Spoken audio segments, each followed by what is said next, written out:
اعوذ باللہ من الشیطان الرجیم بسم اللہ الرحمن الرحیم۔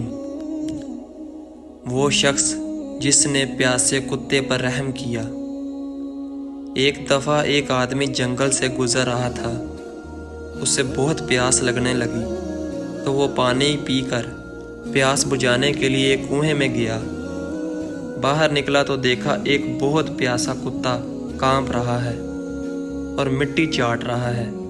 آدمی کو کتے پر بہت افسوس ہوا، لیکن اس کے پاس کنویں سے پانی نکالنے کے لیے کچھ بھی نہیں تھا۔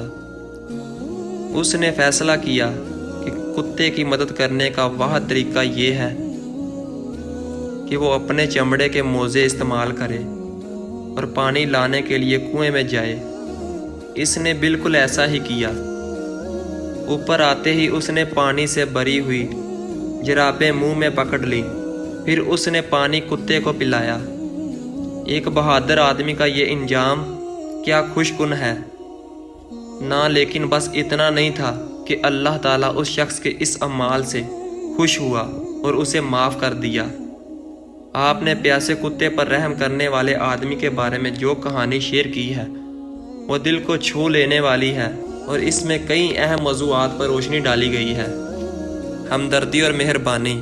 انسان کا اپنی ضرورتوں کے باوجود کتے کی مدد کرنے کا فیصلہ کسی دوسرے جاندار کے ساتھ ہمدردی اور مہربانی کو ظاہر کرتا ہے۔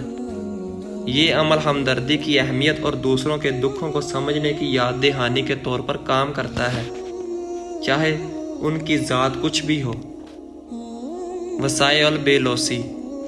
ایک مشکل صورتحال کا سامنا کرتے ہوئے اس شخص نے کتے کی مدد کرنے کا راستہ تلاش کرنے کے لیے اپنی ذہنیت کا استعمال کیا۔ حالانکہ اس کا مطلب اپنے آرام کو قربان کرنا اور ممکنہ طور پر خود کو خطرے میں ڈالنا تھا، یہ اس کی وصیت اور کسی دوسرے وجوہات کے لیے اوپر اور اس سے آگے جانے کی خواہش کو ظاہر کرتا ہے۔ اچھے اعمال کا نتائج۔ کہانی اس بات پر زور دیتی ہے کہ اچھے اعمال کا بدلہ ضروری نہیں کہ مادی معنوں میں ہو، بلکہ اندرونی سکون، اطمینان اور بعض اوقات الہی نعمتوں سے بھی۔ انسان کی مہربانی کے عمل نے اسے اللہ کی بخشش حاصل کی، جو کسی کی روحانی بہبود پر رحم کے مثبت اثرات کو ظاہر کرتا ہے۔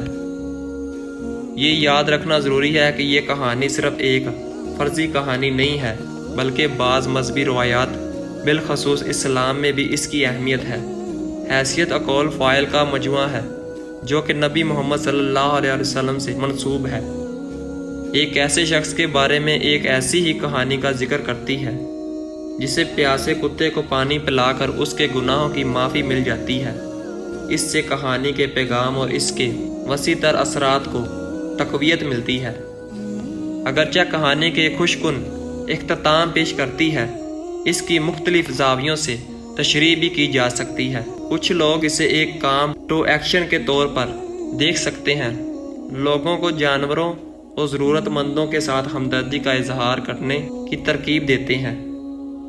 دوسرے لوگ روحانی پہلو میں توجہ مرکوز کر سکتے ہیں، اچھے اعمال کی طاقت اور ان کے ممکنہ انعامات کو اجاگر کرتے ہیں۔